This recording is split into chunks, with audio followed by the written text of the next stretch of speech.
తల్లి గర్భము నుండి ధనము తేడెవ్వడు, వెళ్ళిపోయిన నాడు వెంటరాదు.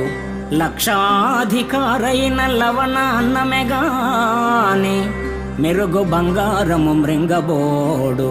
విత్తమార్జన చేసి విర్రవీగుటె కాని, కూడబెట్టిన సొమ్ము కుడువబోడు. పొందుగా మరుగైన భూమి లోపల పెట్టి, దాన ధర్మము లేక దాచి దాచి, తుదకు దొంగలకిత్తురో దొరలకవును.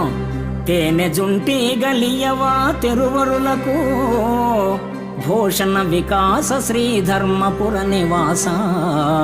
దుష్ట సంహార నరసింహ దురిత దూర.